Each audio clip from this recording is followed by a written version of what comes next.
উপজেলা পর্যায়ে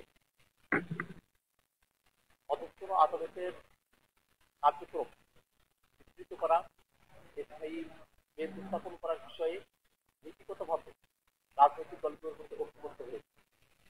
আমরা দেখি বাংলাদেশের মানুষেরা বিচার প্রাপ্তির ক্ষেত্রে অনেক বাধা বিঘ্নের মধ্যে দিয়ে তাদেরকে যেতে হয়। এমন দূরবর্তী অনেক উপজেলা রয়েছে যেগুলোতে আসতে গিয়ে মানুষের অনেক কষ্ট হয়, বিচার প্রাপ্তির ক্ষেত্রে দীর্ঘসূত্রিতায় করতে হয় এবং অর্থ কষ্ট সহ থাকার কষ্ট নানাবিধভাবে হয়রানির মুখে পড়তে হয়। সে জায়গায় অধস্তন আদালতকে উপজেলা পর্যায় পর্যন্ত বিস্তৃত করা, সম্প্রসারণ করা এই প্রস্তাবের সঙ্গে আজকে রাজনৈতিক দলগুলো ঐক্যবদ্ধ হয়েছে। একই সাথে কিছু কনসার্ন রাজনৈতিক দলগুলোর পক্ষ থেকে বলেছে, আমরা জাতীয় নাগরিক পার্টির পক্ষ থেকে বলেছি যে উপজেলাগুলো জেলা সদরের খুবই কাছাকাছি, সেই উপজেলাগুলো একটা নির্দিষ্ট সীমানার মধ্যে এবং সেখানকার জনগণের ঘনত্ব বিবেচনা করে সেখানকার যোগাযোগ ব্যবস্থা, অর্থনৈতিক অবস্থা, মামলার চাপ এই বিষয়গুলোকে বিবেচনায় করে পর্যায়ক্রমে সেগুলোতে স্থায়ী অধস্তন আদালত করা যেতে পারে। আর যেসব স্থানে চৌকি আদালতগুলো বর্তমানে কার্যকর রয়েছে সেই স্থানগুলোতে চৌকি আদালতের পরিবর্তে সেখানে যেন স্থায়ী অধস্তন আদালত নির্মাণ করা হয় এবং চৌকি আদালতগুলোতে এখন পর্যন্ত খুব ভালো অবকাঠামো নেই, এখানে বন্দীদেরকে রাখার মতো ভালো ব্যবস্থাপনা নেই। আমরা কমিশনের কাছে প্রস্তাব রেখেছি যেন চৌকি আদালতের পরিবর্তে স্থায়ী আদালতগুলো করা হবে, সেখানে যেন পূর্ণাঙ্গভাবে আদালতের অবকাঠামো নির্মাণ করা হয় এবং বিচার প্রাপ্তির সকল সুযোগ সুবিধা সেখানে যেন নিশ্চিত করা হয়। একই সাথে অধস্তন আদালতের এই পুরো কার্যক্রমের সাথে যেন পর্যাপ্ত সংখ্যক বিচারক নিয়োগপ্রাপ্ত হন, যেন মামলা জটের ক্ষেত্রে একটা সহজ সমাধানের ক্ষেত্রে আমরা আগাতে পারি, সেই বিষয়ে আমরা পরামর্শ এখানে উপস্থাপন করেছি। যে লিগ্যাল এইড কার্যক্রমের কথা বলা হয়েছে সেটা জেলা পর্যায় পর্যন্ত রয়েছে এবং খুবই সামান্য পরিমাণে সেটা কাজ করে থাকে। তো এই লিগ্যাল এইড কার্যক্রমকে যেন উপজেলা পর্যায় পর্যন্ত বিস্তৃত করা হয় এবং কার্যকরভাবে লিগ্যাল এইড প্রদান করা হয়, সে ব্যাপারে আমরা প্রস্তাব স্থাপন করেছি। আর একটা বিষয়ে আজকে আলোচনা হয়েছে জরুরি অবস্থা বিষয়ে।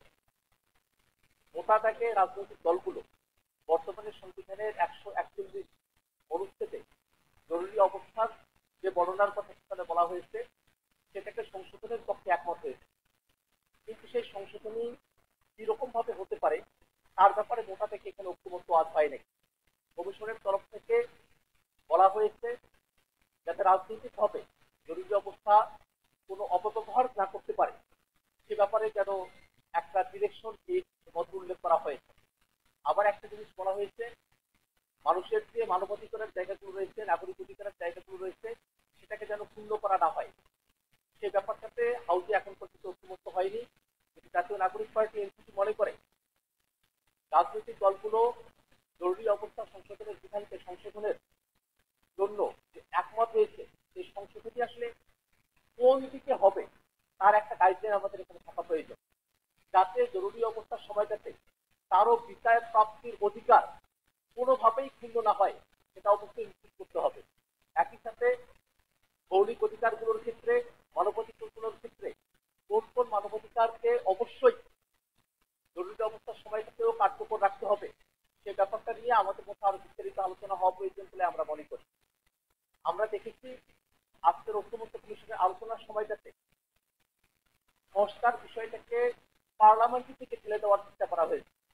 জাতীয় নাগরিক পার্টি এনসিপি মনে করে সংস্কারের ম্যান্ডেট এই সরকারের হাতেই রয়েছে।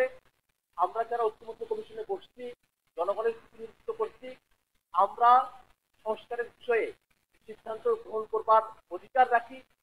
পরবর্তী সংসদের কাছে সংস্কারের কার্যভারকে ছেড়ে দেওয়ার আমরা পক্ষপাতী রয়েছি।